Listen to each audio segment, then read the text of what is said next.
big, so to help you remember, hippocampus. And these are the centers for the memory and emotions in your body. Now, your prefrontal cortex and your hippocampus love to work together. I'm going to ask for a raise, and this is how I'm going to do it. I need to plan what my lessons are going to be. This is how I'm going to do it. I need to learn something new, whatever it is. This is how I'm focusing in on it. I need to go to the grocery store. Fine, this is what I'm going to buy. These two suckers, they work together all the time, and they love them. But you also have the alarm center in your brain, and that is your amygdala, and it's very close to your hippocampus. And your amygdala turns on kind of like a light switch. If you are worried, if you're frustrated, if you're scared, if you're embarrassed, if you're tired, any strong negative emotion, it flips right on. And on one hand, this is good. That's your fight, flight, or freeze center in your brain. And this is a good thing in that that's why the caveman was able to make it through when you had all of these huge dinosaurs going around. They could stay, if it shocked them, if it whatever came at the last second for fighting, they could flight, which is run away and hide. They could freeze. Maybe nobody will recognize and realize that I'm even here. So this is good. But the bad thing is that it interrupts the connection between the prefrontal cortex and the hippocampus. They don't work together anymore. If you've ever had to give a speech and you've gotten nervous and all of a sudden went blank, it's because your amygdala went on. If you had to take an assessment for continuing education or anything else for your profession, and you know this, it's right there, it's on the tip of your tongue, and you can't remember, your amygdala came on. When I see parents from 20 years ago that used to be part of my school, I say hello. Take a few 3 slow, deep breaths, and that name typically comes back to me. So that's what happens with your brain. Okay, and there you go. So the 2 practices that I'm going to teach you first, actually 3, are things that will stop that yapping in your brain. They're all part of mindfulness. And the first 2 really stop the yapping. The third one will help you sleep better, but all part of mindfulness. So the first one is mindful listening. And this is a Hoberman Spear.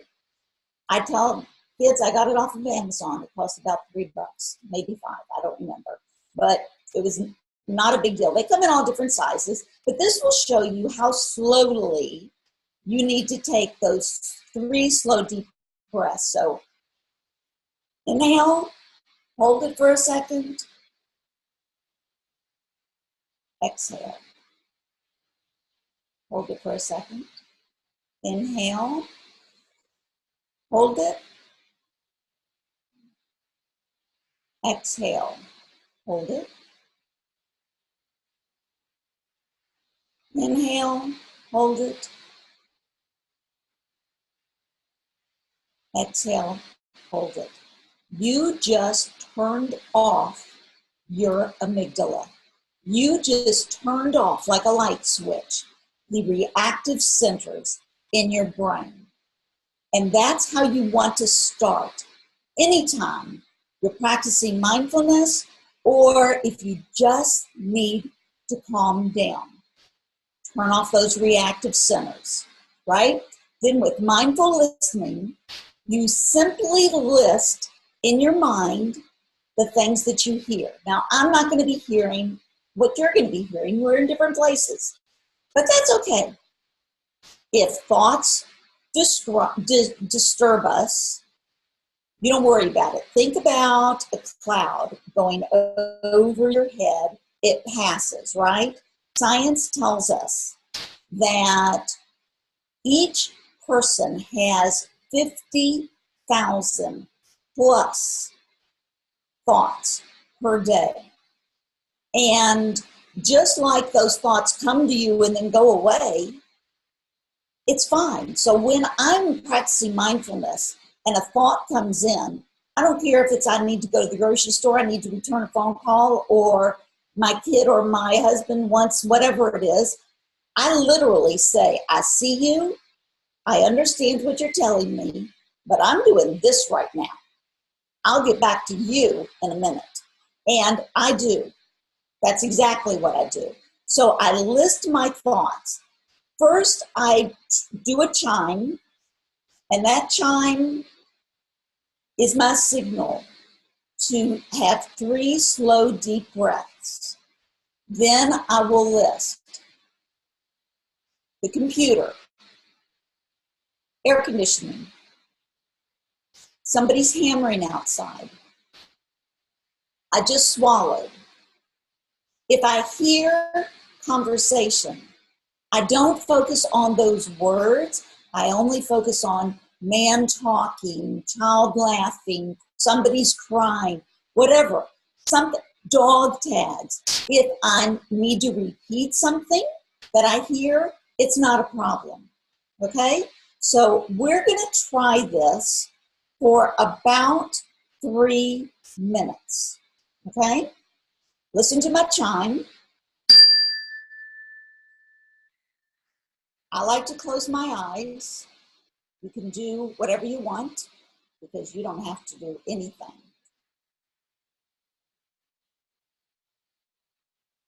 3 slow, deep breaths. Hold it.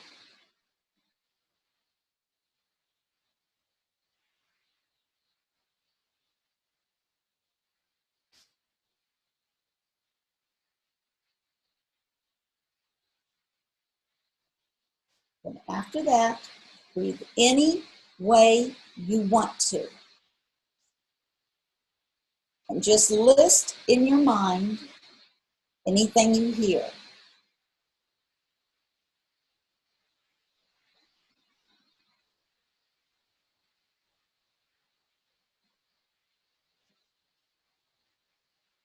If you catch yourself focusing on your thought, just start over. No worries.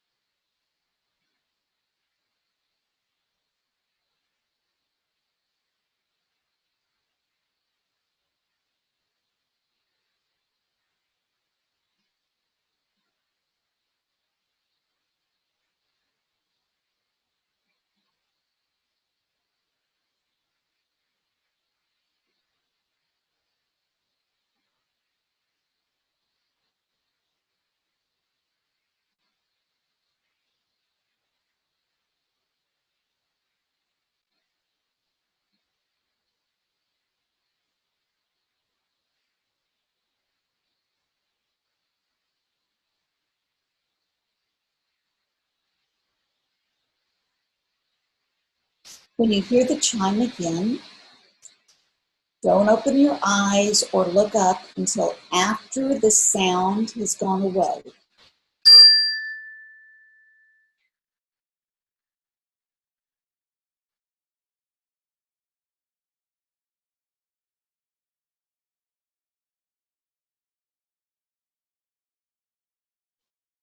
So, first of all, how many people, look yourself in the mirror, because you can't look at me, thought this is the dumbest thing I've ever thought of, I've ever been told to do?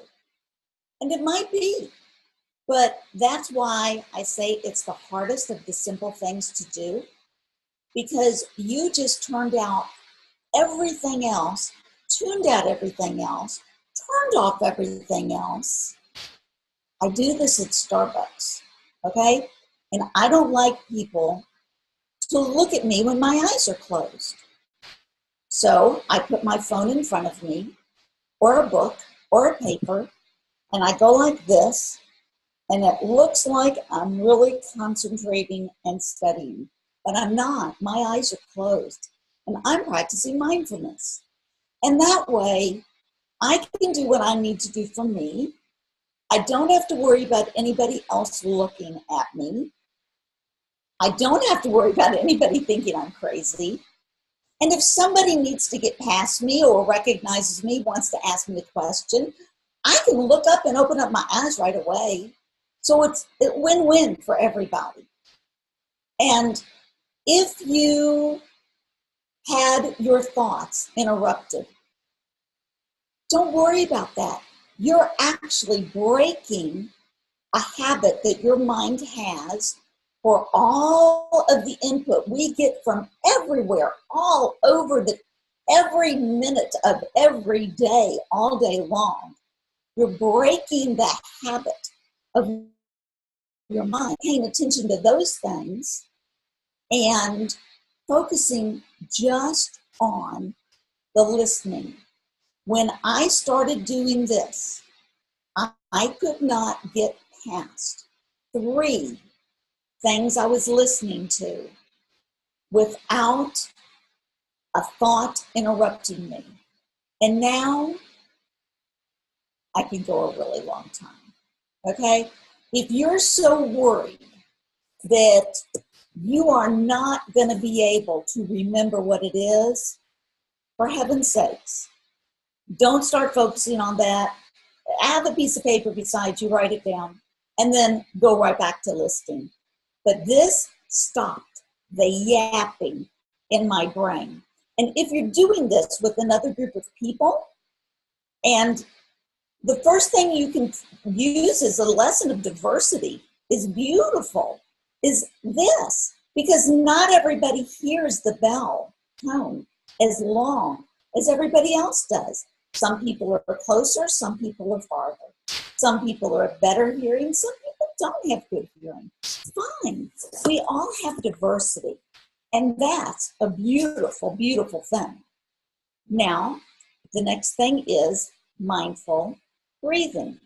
And again, with mindful breathing, we'll start with the 3 slow, deep breaths to quiet any reactive center in your body. So 2,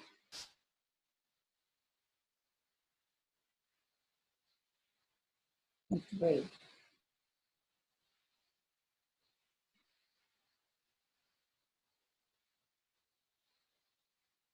After you do that, opportunities, multiple ways that you could practice this. If you see from the picture, it shows this girl sitting up and her palms are up and opened and resting on her knees, and you can do that. You have many instructors who will tell you to inhale through your nose and exhale through your mouth. You can do that. You can, it says you can put one hand on your chest and one hand on your belly so that you feel air within each inhale and exhale. You can do that. You can do any of these things, or you can do none of them, because this is your practice. And you get to do whatever you want to do. And nobody gets to tell you right or wrong. And that's kind of a relief many times. One thing I'll suggest that you do to keep your mind from wandering and to stop the yapping in your brain is to, after the first 3 breaths, count each inhale and each exhale. 1, 2, 3, 4, 5, 6. You just keep going. Some people like to start to count to 10 and start over again. I like to keep on going. I don't care how many I get. And I could not, again, go past the number 3 when I started this. I had so much yapping going on in my brain. I love it. Sometimes I feel like mindful listening. Sometimes I feel like mindful breathing.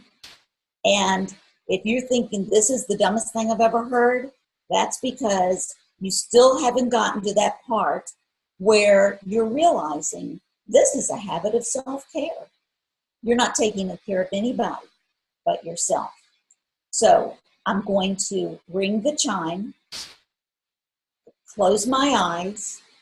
I'm going to start with 3 deep, slow breaths. If I find myself at a number and I don't know how I got there, that means I caught my mind wandering. So congratulations to me, because we're breaking that habit. And I'll just start over at 1. And I'm going to be nice to myself about it. Like, if you have ever said, well, that was a stupid thing. Why did I say that? Well, I'm such a klutz. Why did I run into that? I'm so stupid. Well, whatever it is, we're listening. We hear ourselves. If you wouldn't say this to somebody else, don't say it to yourself. You want to be nice to yourself. Okay? So listen to the bell. And again, at the end, you'll listen for the bell, and you won't open up your eyes or look up until after that sound goes away, because you're coming out of this slowly and calmly. Just remember, if a thought comes and you don't know how you got to that number, start again at 1, okay? Close my eyes.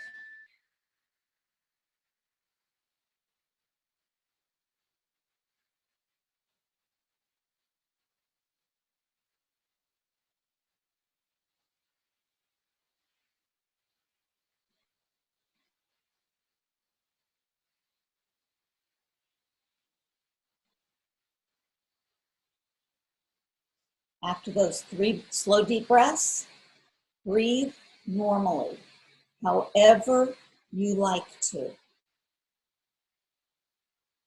Count each inhale and exhale.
Okay. So think about that. Was it restful? Was it peaceful? Was it maybe the only minute of, or a couple of minutes of peace that you've given yourself recently? You need to do it more often. Do it once when you wake up. I used to wake up at 5:15, but to do this, I woke up at 5 o'clock before anybody else did. Even for 5 minutes. Research shows that the gray matter in your brain starts to change the more you practice mindfulness. And the more you practice it, then your body will become attuned, will understand what it's supposed to do and how it's supposed to do. And that's fabulous. It would get to the point where I would hear the chime in my ears and I could feel my shoulders immediately relax. And it was involuntary. It was simply because my body knew what it was getting ready to do. It's a habit, like brushing your teeth, like smoking, like doing anything that you do all the time. It's a habit, and it's a good habit because you are taking care of yourself. You are being kind to yourself the same way that you would be kind to a brand new baby or a brand new pet. You wouldn't be yelling at that dog or cat or whatever your pet is, don't do that, don't do that. You say, no, no, no, this is where we want to go. Do this out here. Or to a baby, you wouldn't hopefully start screaming at a baby. No, no, no. I love you. I'm paying attention to you. I hear you. You matter. And guess what? If you tell yourself this, you matter. You are enough. Then pretty soon you will believe it. And it's important that self-talk that you give yourself, it needs to be positive, not negative. Now, this is, oh, did I forget? Okay. Body scan. This is what helped me more than anything else at night when I wanted to go to sleep. But I've also done this sitting up. But, and this is the only picture I found. But when you're laying in bed, after anybody who might come yapping on you stops, you start at your head and you work your way down to your toes. And that's exactly what you want to do on the way back up again. So when I touch my hands, I'm not touching them against anything. And I don't even feel air conditioning blowing against them. But when I move, I can tell they're there. So without touching anything on the top of my head, I close my eyes and I start with my head. Feel my head. Then I go to my forehead. And if it feels tense, I try and relax it. Then I go to my jaw. Is my jaw clenched? Relax it. My tongue in there, is it just relaxed? Good. Then my chin, my neck, my shoulders. Just relax them, let them fall. Then I do one arm at a time. My right shoulder, my right elbow, how it feels as it rests against the chair. down to my wrist, to my hand, my fingers resting against my fabric. Then I go right back to my left shoulder, the left forearm, the left elbow, my left forearm resting against the chair, my wrist, my hand and my fingers against the fabric of my top. Is it hot or cold? Is it soft or hard? Then I go up to my shoulders again, my chest, feeling it move with each inhale and exhale. My belly, feeling it move up and down, in and out with each inhale and exhale. My hips, down my right hip to my right knee, down my leg to my ankle, my foot in the shoe against the floor, also leaning against part of the chair, my left hip, my left thigh, desk to the knee. Is that hard or cold or soft or light? Then down from my knee to my ankle, my foot inside my shoe, resting against the floor.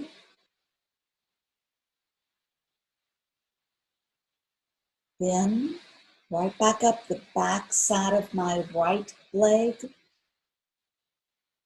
the back of my knee, to the back of my thigh as it touches the chair that I'm sitting in, to my bottom, to my right hip, then back to my left toes, up the bottom of my foot, back of my leg to the back of my knee, the back of my thigh resting against the chair, to my bottom, to my hips, then my back, going up the back. Is it all relaxed? Resting against the chair, to the back of my shoulders, my left arm, to my elbow, to my wrist, to my fingers, the back of my right arm, to my elbow, to my wrist, to my fingers, and the back of my neck. Is it totally relaxed? If not, it's not too late. Relax it. Then the back of my head, all the way back up to the very tip top of my head.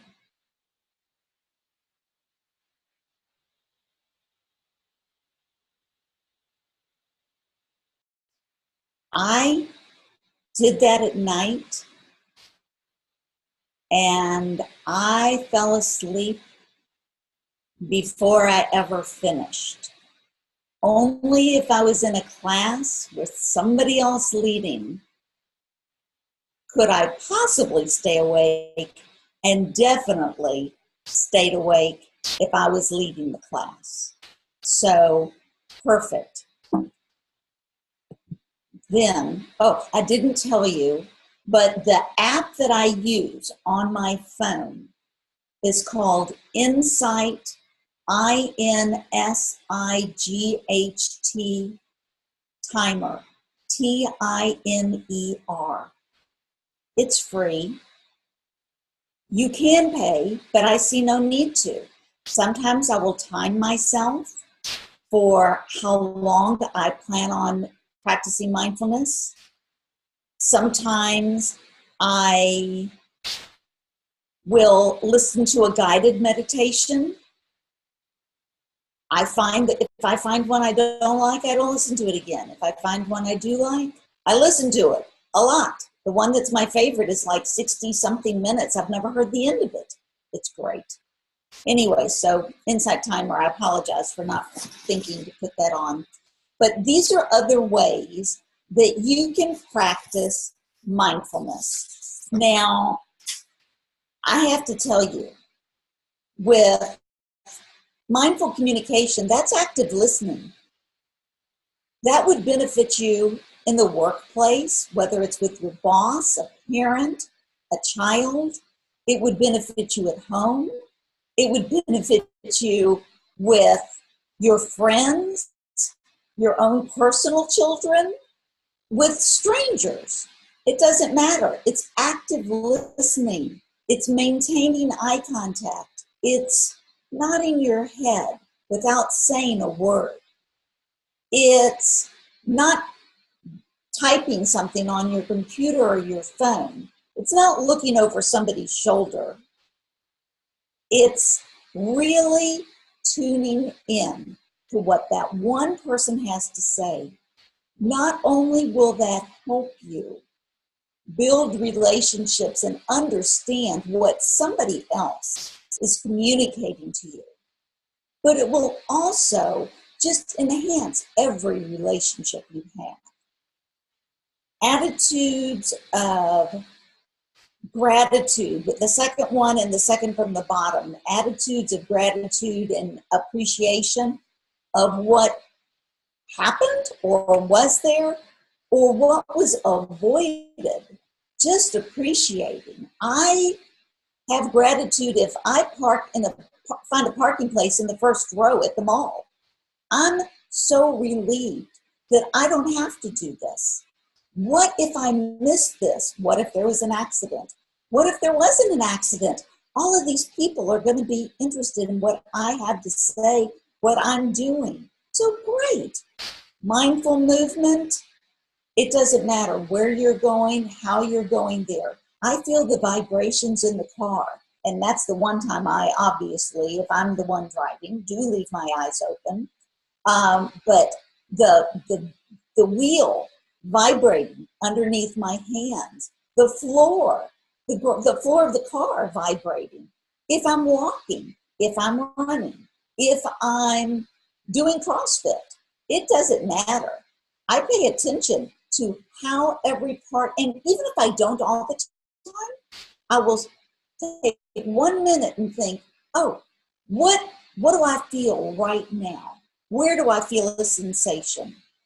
Taking a walk in nature, the biggest bang for your buck, without any question. Compassion and self-compassion, it's been proven. I don't think I put that on that sheet, but empathy for self and others is something that is a proven benefit of mindfulness. And certainly generosity itself. What can I do? Not giving money, but giving of myself, of my time, of my attention, maybe kindness, just to another person, whether I know them or not. I was buying some chocolate cookies for a meeting I was going to, and the person checking me out of the grocery store mentioned, those are so good. I opened it up, I broke one in half, and I said, I want you to share this with me. No, I can't do that. Nobody's ever given me any, I can't do that. No, actually, I need you to do this. I don't need the whole cookie, and I want you to do this. And at least I know you like chocolate.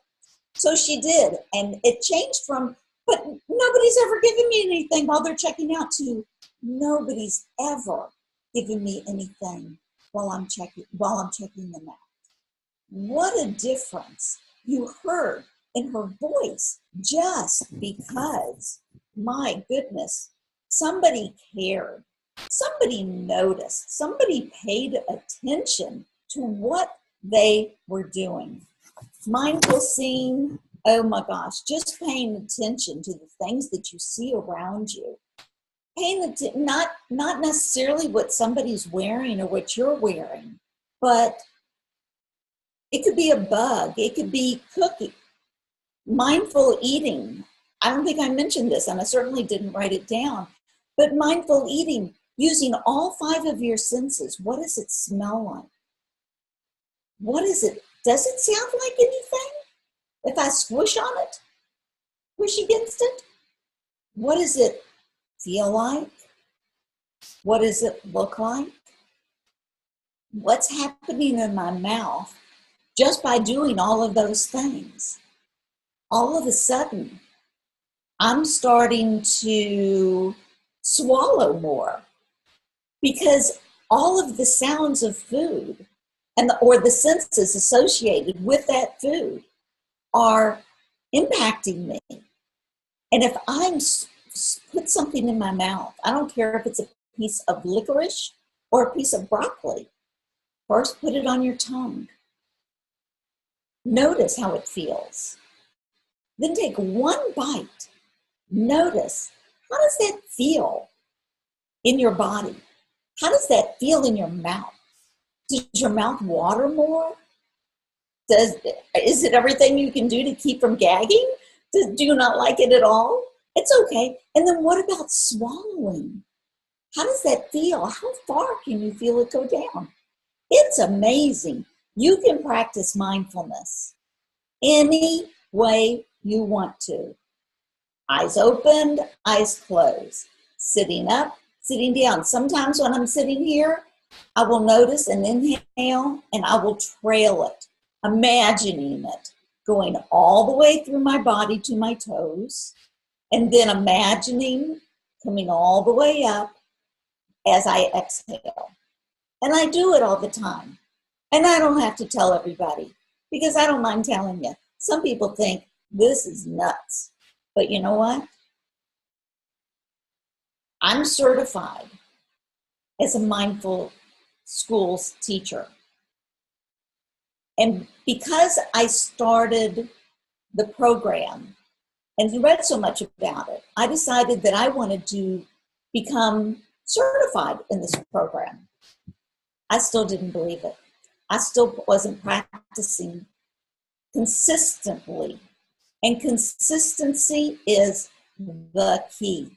And it was not until after I had already gotten my certification, that I was finally practicing consistency consistently. And it's changed my life. It's changed my life. And it's not that I don't still miss my parents, because I do. And I get pleasure from those 2 children and all the other ones that have since married. Not a problem. So let me see.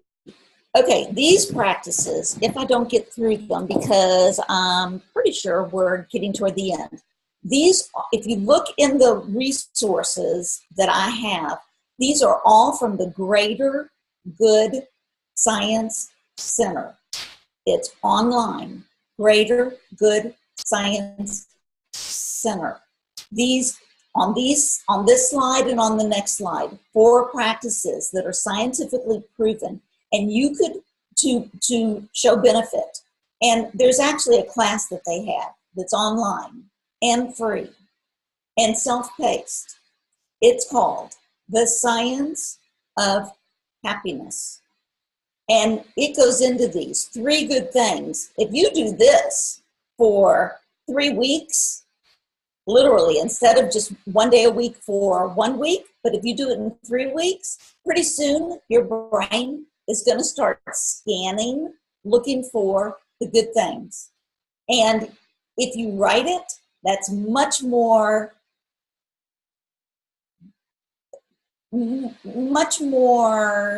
important than if you just notice it. because you're going to detail what happened, who was involved, how you felt, what or why caused the event to happen. Amazing. Gratitude letter. How many people from when you were little or now you want to thank? And maybe you feel like an idiot, or maybe you've said it, but you haven't gone into detail. This is your opportunity. Write a gratitude letter. Go into detail to someone to whom you feel gratitude, what that person did, why you're grateful, how it impacted your life. Share the letter with that person, literally reading it to them. They live someplace else, Skype, FaceTime, you can do that. And then mail them the letter. You know, if somebody said thank you to you and when you went into detail, you would appreciate it. They would appreciate it too, no doubt about it. Then a gratitude journal, writing 5 things each night before you go to bed or another time for which you feel grateful. Write the details for why you feel the gratitude. Focus on people instead of things. If you want to, or if you feel gratitude for a certain person or thing more than once, then you can repeat it, but just try and focus and go in depth on something different. And don't forget to consider what you avoided, thinking of how your life would be different without that person or thing. And if you spend just 15 minutes between 1 and 3 times a week, or whatever you decide, but whatever you decide, stick with it, spend 15 minutes, amazing. Your brain, again, will start focusing on the positives, and you will have extraordinary benefits. And random act of kindness. I'd say that just about everybody has heard this, but this is, you only perform 5 acts 1 day a week. And the reason that you do that is something becomes the norm for us. It becomes typical for us. It's no longer special. So if you take 1 day a week and make sure that you perform at least 5 acts, and again, you write down what you did and how it made you feel. And you can even write down how you think it made the other person feel, whether you know them or not. It doesn't matter. Whether you saw it or not. I used to, before toll tags, I used to sometimes throw change in, or I'd go get change at the station where the attendant was, and I'd say, and I want to pay for that person behind me. Hysterical, because they're looking, trying to figure out, do I know that person? They don't know me. I don't even know who was in the car behind me, but I paid for them and I liked it. And let me see, just to remember, okay, there you go. Mindfulness and self-care. It'll improve your daily life experience. It will result in stronger relationships and greater success. Improve your optimism, outlook, and mindset, and make you a happier you. You need to be consistent. However many of you people already knew how to practice mindfulness and thought, she didn't tell me anything I know. Well, do you practice it every single day or multiple times a day? Because if you don't, you should. I'm your reminder. And you now have strategies. So use them, whether it's mindful listening or mindful breathing, to stop all that yapping in your head, to help you calm down. The breathing, taking 3 slow, deep breaths. I can now have conversations that I could never have before. When I was upset, when I was frustrated, when I was mad, I remember taking 3 weeks before I could go in to talk to a boss because I was so frustrated about something. But it took me 3 weeks before I could finally do it without being upset because I didn't have strategies. So use them. And here are your resources. Sean Achor, he's on YouTube too. This is Greater Good. I don't remember what the GIA stands for, but it's Greater Good, and it's at UC Berkeley. the practice, the gratitude journal, the letter, the acts of kindness, and the 3 good things. Jon Kabat-Zinn at the bottom, he is the one who started mindfulness at, I think it was UConn actually, but he had a personal practice of meditation and yoga. And he started thinking, what would happen if I taught this to other people? He took out anything religiously oriented, and he put together a binder so that it could be, all of the lessons could be practiced and repeated all over the world. And that's what he did. And now mindfulness, it's in sports, it's in schools, it's every Olympic team, every Super Bowl team, the Seattle Seahawks, I don't remember who their coach is, but he started it, all over the place. Business, government, Representative Ryan in Washington, D.C. He has colleagues come in during lunch break and practice mindfulness with him. So I am going to look at questions. And do we need to, yes, why we need to shut down the amygdala. That's the alarm center in your brain. And that's what calms, and you're welcome for the resources. That's what calms the emotional centers in your brain. You think of all the times that you've said something or done something that you're so sorry for, that you wish you'd never said, you'd never done. Well, guess what? Your amygdala went on. That's why you want to turn it off. If you've ever done this before, inhale, take a few seconds.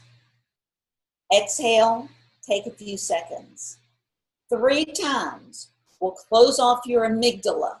It will make it so your hippocampus and your prefrontal cortex are able to communicate with one another. It will help you at work. It will help you on any test. When I was getting my doctorate, I already knew how to do this. I used this. It works. I'm a guinea pig on myself from the word go. And trust me when I tell you, I've used anything that I have told you about. Shawn Achor, go to YouTube first. I'm not telling you to buy any of his books, although I love The Happiness Advantage, but anything with Shawn Achor, oh my gosh, fabulous. And I think that's it. Do I have any other, can you say, oh, a mindful school instructors, being a mindful schools instructor means that I first learned, you can go to mindfulschools, all one word, .org. And if you decide to do this, Adrienne, let me know, because I have a discount code that I don't know off the top of my head, but I can give it to you, and I'm happy to share it to you. And MBSR, why count the breaths? It's like counting sheep. It makes me sleepier than just paying attention. You can do anything you want to. Mindful Schools, it specifically has lessons for children, elementary age, and then 5th grade through high school. And I loved it. Not everybody who chooses to take the Mindful Schools curriculum chooses to be certified. But Adrienne, you said you're also currently taking an 8-week MBSR, and that's mindfulness-based stress reduction. The only thing that's different about it is that Mindful Schools focuses on everything for children, but I'd say it's pretty much, I went the other way. I started with Mindful Schools, kept reading about it, and I ended up learning things that I could share with adults as well. Okay? And I think that's it. If you have anything else, I do believe, yes, Well, if you went to the website or something, I didn't put my email on here anywhere, but I'm sure you could find it through Natalie through First 3 Years, and if not, Google me. I'm happy to help. Okay. Yes, thank you. Yes, and we can share that in the. I typed the resources that you were mentioning throughout the presentation. I typed them in the chat area, and so hopefully you guys are all able to see those there. But if you're not, I will also include those directly in the follow-up email. So the direct links are right there in the body of your email, and so then you have it there. Great. Wonderful. Yes, and Dr. Wolbe, you got all of the questions that I see, so I think we are ready to wrap up. Thank you so much for your time. I know that I feel personally much more rejuvenated now to go back into the rest of my afternoon. It's amazing. It is. It is. It's just very calming, peaceful, time to take time, and just a time to create that moment. And so wonderful strategies here. And we're going to include all of these in the email, as well as your survey for today's webinar will be in there, so that you can complete that. And when you're done, it will take you to a link of your CEU. So thank you so much. Thank you. We appreciate your time. Pleasure. Have a wonderful afternoon. Thanks. Bye.